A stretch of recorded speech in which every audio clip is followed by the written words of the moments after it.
in order to be constantly cheerful, sit, watch every scene of the world drama as a detached observer.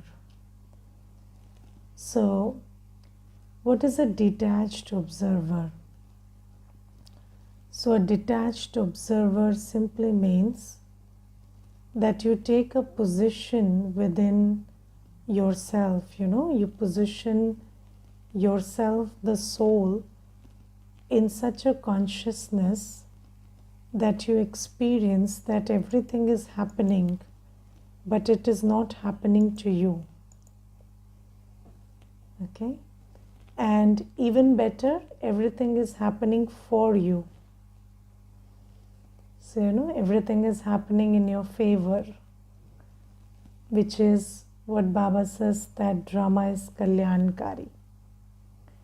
So, it is when the soul positions itself in such a place in its consciousness that you are able to hold this attitude that everything is happening, but it is not happening to me. That is, it is not affecting me negatively. Nothing negative is happening.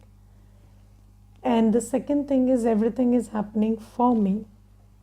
That is, it is rigged in my favor. And this is an attitude which comes when you sit in a very powerful place in your consciousness. So, in your consciousness, when you are in a powerful stage, then you have this attitude.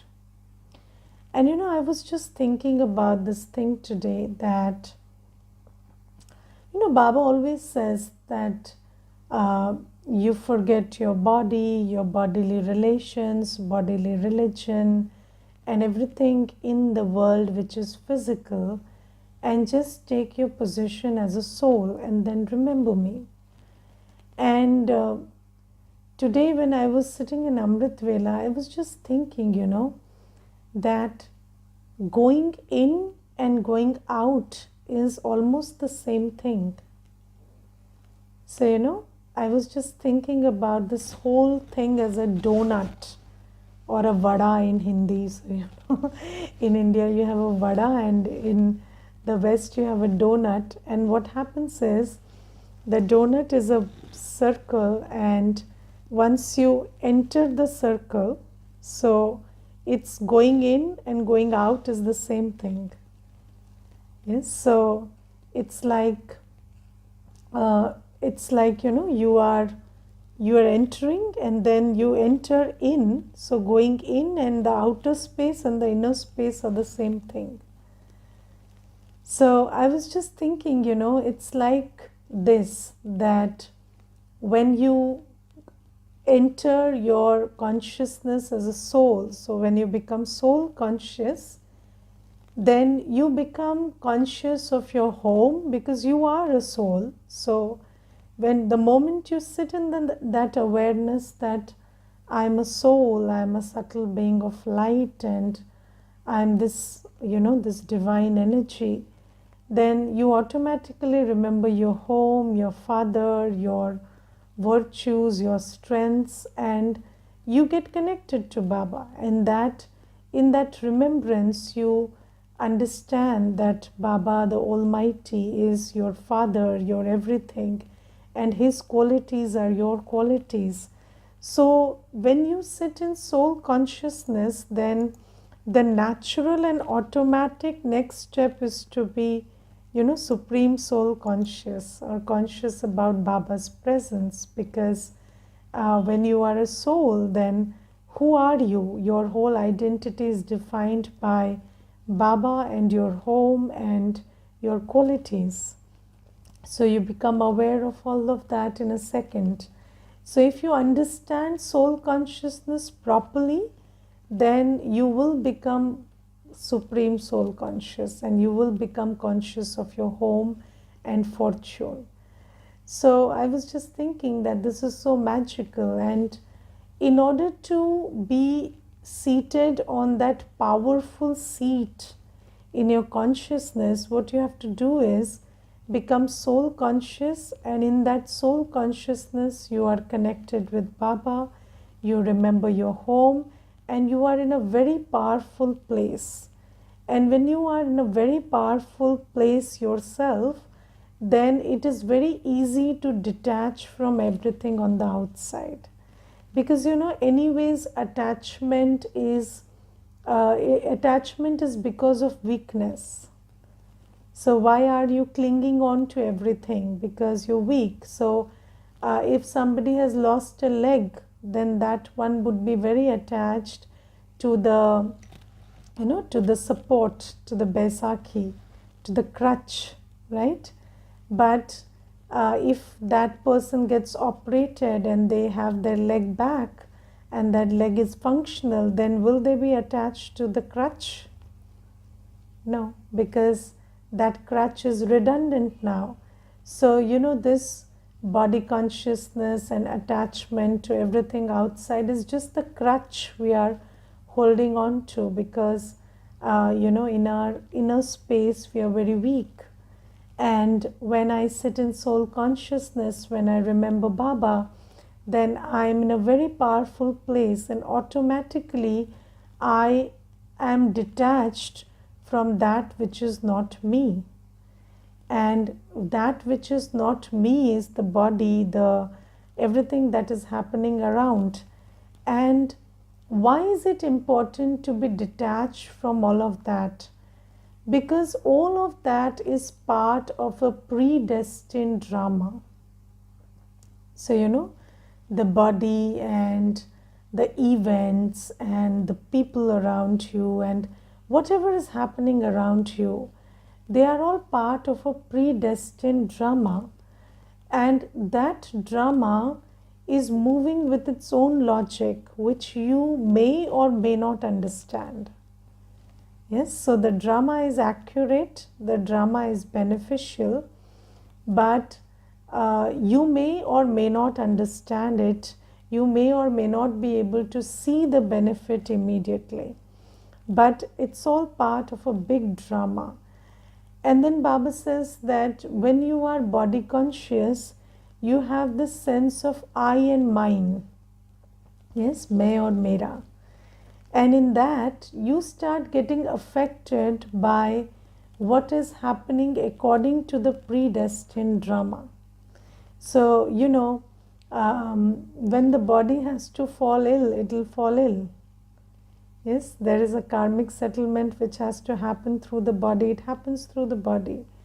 But when you are attached, you spend a lot of time and thought thinking, why did this happen, and what went wrong, and what did I do wrong, and yes, so all of that will happen. And then what happens is, when you waste your time doing that, then you lose your happiness. Yes, don't you lose your happiness? And how will an unhappy soul respond?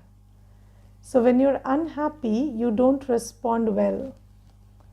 So when you lose your happiness, happiness is the nutrition of the soul. So when the nourishment is not there, when that happiness is not there, then the way you respond to any situation is not okay. So this is why Baba says that always sit on this powerful seat in your consciousness, this soul consciousness, and in that seat you are detached from every event outside, and you're watching it as if it is happening, but it is not happening to you, because you are free from this I and my consciousness. And when you're free from I and mine, then you don't lose your happiness. And when you don't lose your happiness, you respond well. Yes, because have you heard that song, जब दिल ही टूट गया तो जी के क्या करेंगे? Yes, so don't allow your heart to be broken. So when you allow your heart to be broken over something, then that's the end. So if you don't allow your heart to be broken, then you can mend anything on the outside. And I have seen, it is my practical experience that no situation stays forever. And yesterday also in the Murli, Baba was saying that, the situation comes, persists for a while and leaves. Yes, it comes, it persists for a while and it leaves. But why don't you leave the situation? So the situation has come and it has left, but why don't you leave the situation? Now, what does it mean by what Baba says that why don't you leave the situation? So if you let the situation make you lose your happiness, that means the situation left a scar on you. And the most important thing to do is not allow anything to leave a scar on you, whether it's something with the body, whether it's something with the money, it's something with the relationships, anything. Let it not scar you. Because if it can't scar you, then it's just a scene in drama. But if it scars you, it becomes part of you. Yes, so, and for that, you have to make preparation. If you don't prepare yourself in your consciousness, then everything that is happening will scar you. Yes, and it will make you lose your happiness. And this is why Baba says, in this time, there will be thousands of things coming in a day for settlement. Yes, it will not be less. There will be a lot of things which will come for settlement. And in this time of settlement, you have to position yourself as a detached observer. And you can only position yourself as a detached observer when you're soul conscious and with Baba. So build that state of soul consciousness so that you can let everything come, take its time to pass and leave. And then you are able to respond to everything from a happy state. Yes, because there are two things which you have to do when something happens. One is not get affected, and second is respond. Yes, both the things have to be done. It's not like, you don't have to respond. Like maybe, somebody is doing something which is affecting your reputation or your finance or something. Yes. So maybe, there's this kind of a situation where somebody is doing something which is affecting your reputation or your finance or something else. Then you have to do two things in that situation. One is stay unaffected, and second is keep doing your work. Yes, keep doing your work, and that requires a lot of strength. And if you don't position yourself as a detached observer, then what happens is you get affected and you stop doing your work. And when you stop doing your work, you prove the other one right. Yes, don't you? So, or you fulfill their wishes. They wish to bring you down and you help them bring you down. So, this is why it is very important to position yourself in this powerful place where you don't question anything, you accept what is, and you are unaffected, and you do the best thing possible in that scenario. And I was once talking to a brother, and he was a retired brigadier, and I asked him, so at that time there was this whole thing about Pulwama going on, and we had also conducted a program on Pulwama, and he was part of that. And I just, because he's an experienced person in that field, so I thought, let me also have some share of his experience. So I asked him, I have a question for you, and I just want to know that what is the duty of a civilian in wartime? So, when there is a war, so obviously, a civilian is not going at war. So of course there are things happening, and you have to let it not affect your life. That is one thing. But what is expected of a civilian from your standpoint during a war? So he gave me a very beautiful reply. He told me a civilian is expected to just perform his normal mundane duties. So, if you're going to office, go to office, because don't take a holiday and sit at home, because the economy is important. So even, at that time, you need resources. So if you're doing your thing, then it helps us do our thing.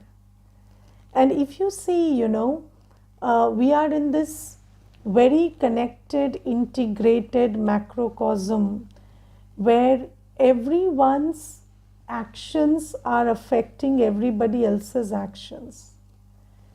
And I think, it's very important to just do your thing, not stop doing that. That's very important. And now that we are Baba's children, our duties involve mundane and physical and spiritual. Yes. So our duties are lokik and alokik. So, when anything happens, any challenge is coming, anything that's coming from the outside as an obstacle, then it's very important to not be affected by it, not lose my happiness over it, and also keep doing my spiritual duties and mundane duties. So, my seva, so whether it is through body, mind, or wealth, and my practice of meditation and doing mansa seva, and also doing my normal duties. But how do I keep doing that? That's the biggest challenge. I think, in this whole Brahmin life, the most important thing is being consistent and growing consistently.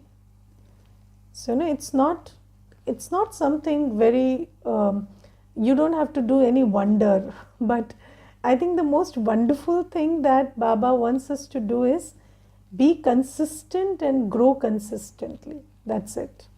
And for that, this is very important, that you are a detached observer, because in this drama, and especially in this Sangam Yug, where all our karmic settlements are coming and manifesting themselves, so every day you have so many surprises coming. And then you don't have to be surprised by those surprises. So you have to just position yourself in such a manner that you don't lose your happiness over anything.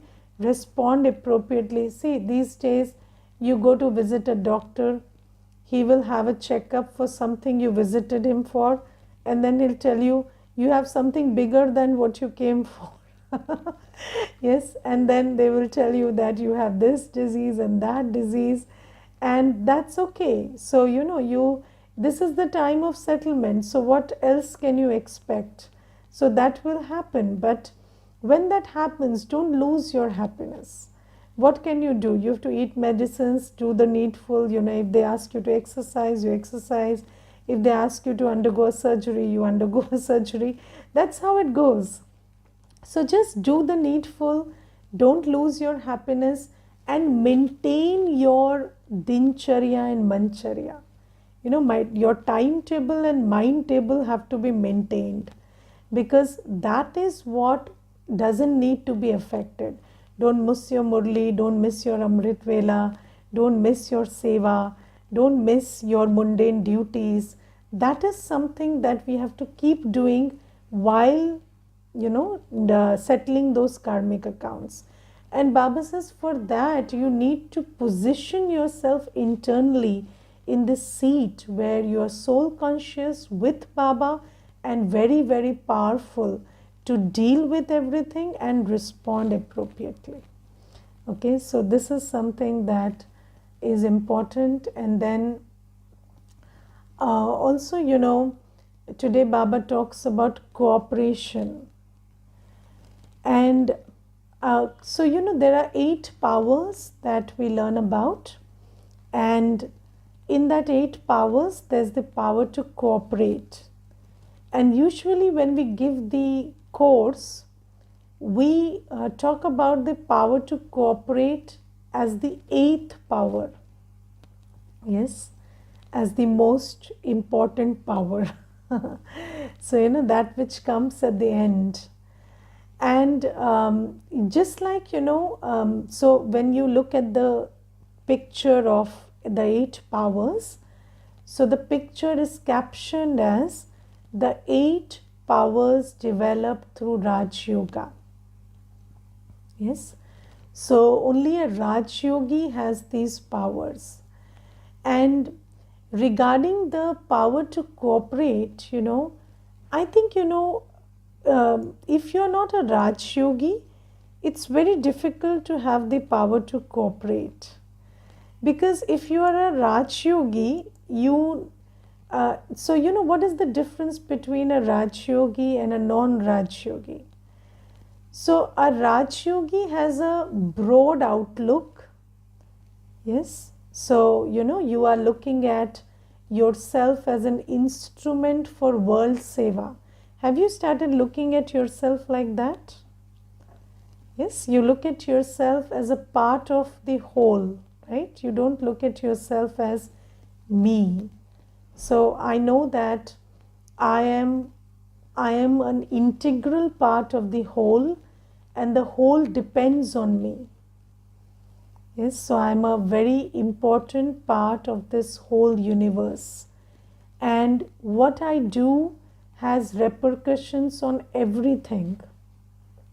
And it is very important that you understand that when you are a Raj Yogi, you understand that individual actions and collective actions both have to go together in such a way that we create a new world.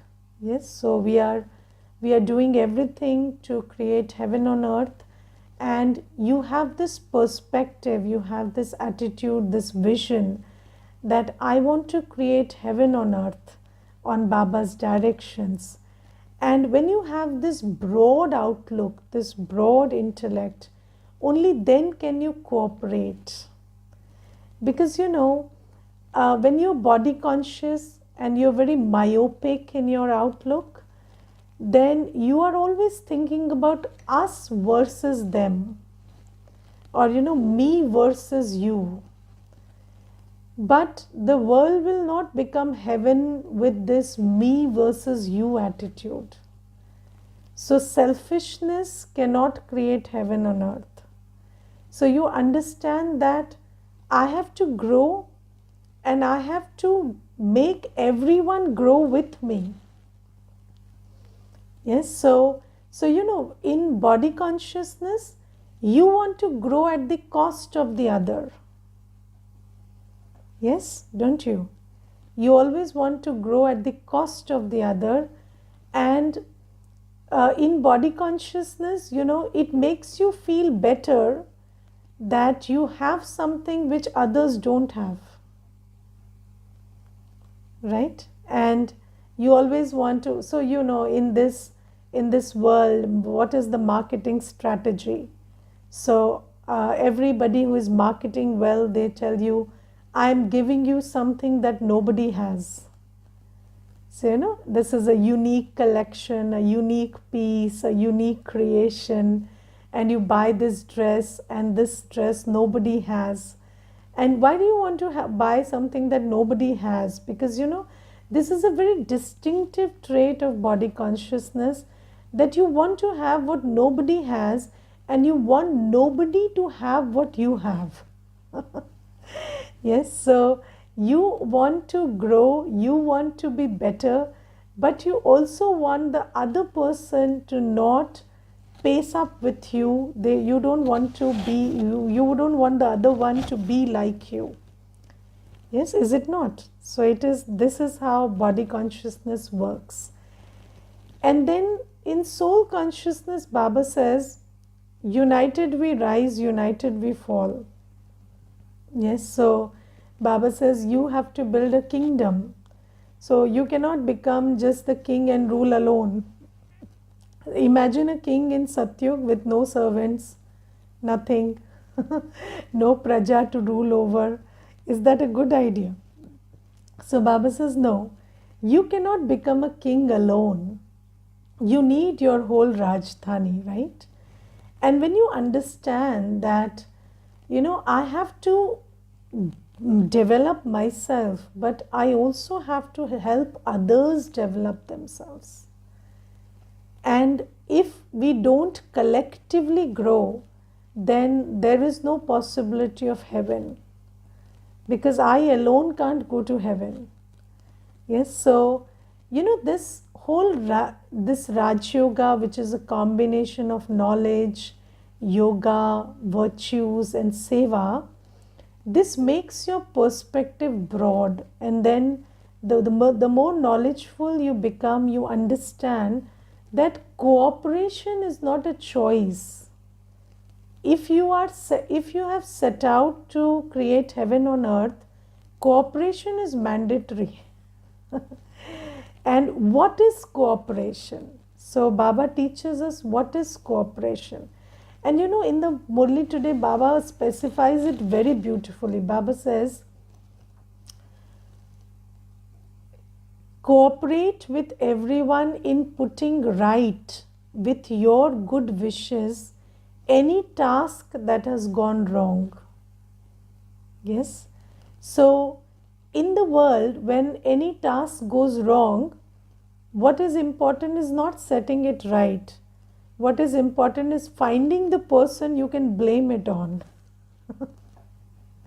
Yes, so there is this story that is told in the world that there were two people, two persons, two boys, and they were crossing the jungle. And then they spotted a lion coming behind them. And then this one person started running, and the other one asked, even if you run, can you run faster than the lion?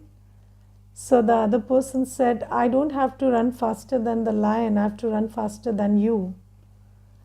Because if you become the food for the lion, then I'm saved. So this is the story of the world.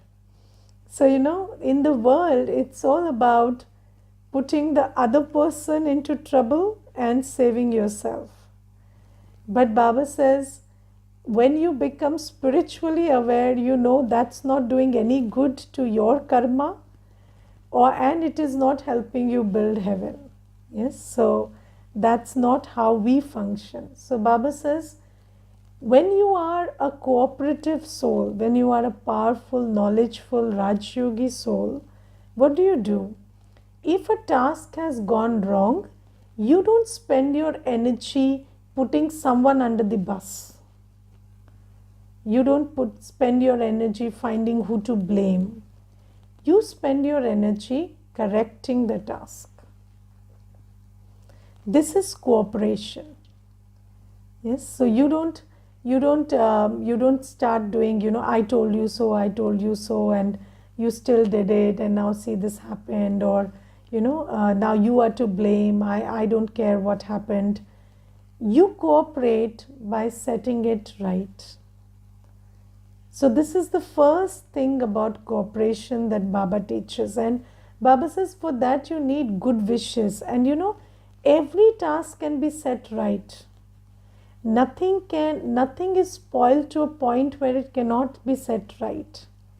But do you have the willingness to set something right, to make it right? Yes, so this is something. Then second thing Baba says is, set right any sanskars that have been spoiled. So any sanskars that have been spoiled. So every soul these days, because of the Kali Yuga environment and according to the drama, they have their sanskars spoiled. But when you come in connection with the soul, when you are operating together, when you are living together, when you have to work together, then you understand that do not call them out for their bad sanskars or weak sanskars. Just don't keep pointing, you have this sanskar and it's bad and I don't approve of it, or don't start shouting at them. Just set it right by cooperating with the weak sanskar. How do you cooperate with the weak sanskar? So, let me give you a very simple example. So, when Prakashmani Dadiji was, handling all seva and this big task of the yajna, then she was appointed with a Brahmani. Yes, so a Brahmani who is meant to help her and assist her and look after her.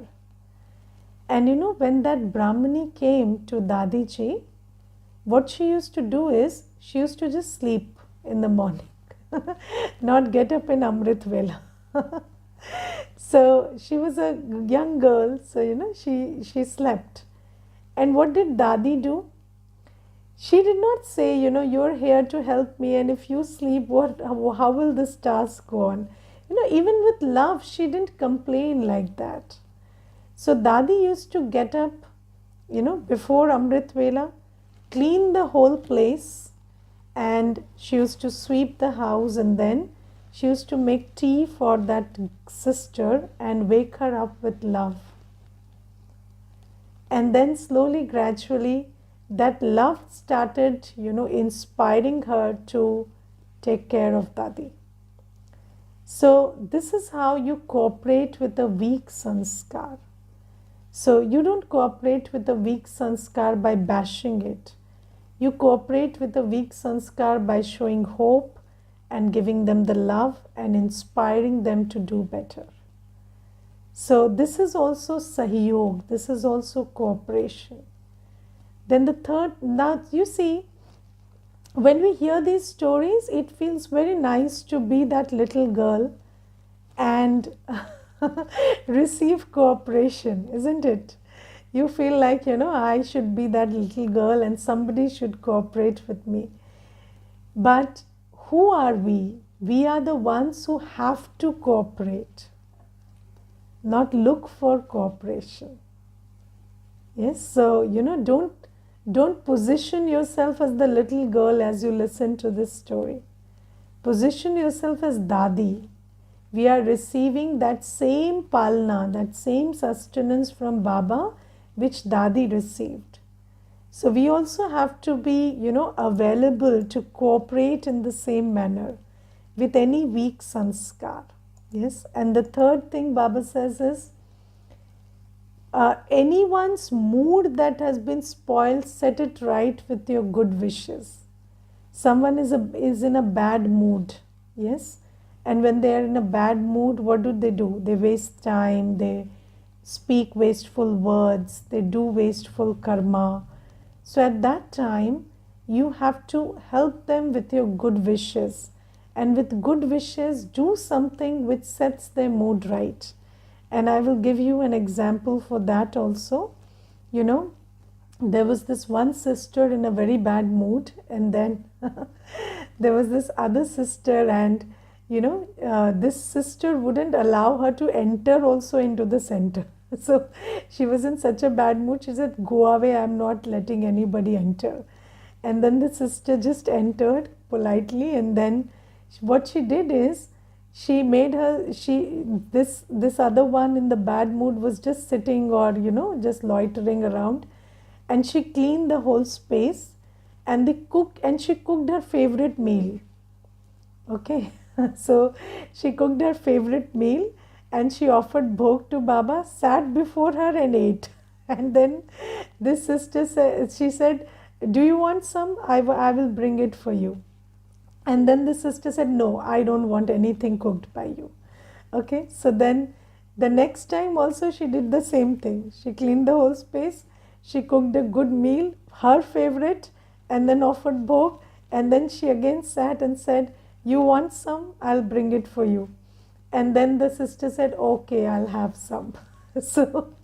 So then her mood was set right, and then they became, 1 plus 1, 11. So that is cooperation. Somebody is in a bad mood, cooperate, make them right so that, they can also become an instrument again. And then Baba says that, you will always know that this one said this one did this. So, everybody makes mistakes. You will not forget them, they will be there. But while seeing, hearing, and understanding all of this, transform it with your stock of cooperation. That is, just transform it within you. So, all the other feelings that are coming inside you because of what you know of what they said or did, transform those feelings inside you. That will transform the environment outside. That is a way to cooperate. Yes, and then the final thing Baba says is, if you feel that a power is lacking in someone, then fill that gap with your cooperation. So let's say somebody has very less power to tolerate. Yes, then what do? You fill that gap with your cooperation. So, you give them the calmness, you give them the support that makes them feel that, I can tolerate this with your cooperation. So, because if somebody has lack of power, also fill that space with your power of cooperation. So Baba says this is how you cooperate with everyone around you, but the power to cooperate is a result of Raj Yoga. In fact, I think that, even greater than the power to cooperate is the willingness to cooperate. Because when the why is clear, the how becomes easy. So I think, Ravan has confused us a lot about why should I cooperate. Yes, and if you understand that I must cooperate because we are the bricks of the same wall, and a wall is always only as strong as its weakest brick. Yes, do you know that a wall is only as strong as its weakest brick? This is why we have to keep this whole Sangathan together. If anybody is weak, I have to fill in there and I have to charge them up. I cannot say, I will prosper and this one should be neglected behind. No, because a Rajdhani has to be created. So have this aim, have this broad vision, have the willingness to cooperate, take the power and love from Baba, take the good wishes from Baba which you can lend as power to cooperate to others. Okay? Om Shanti.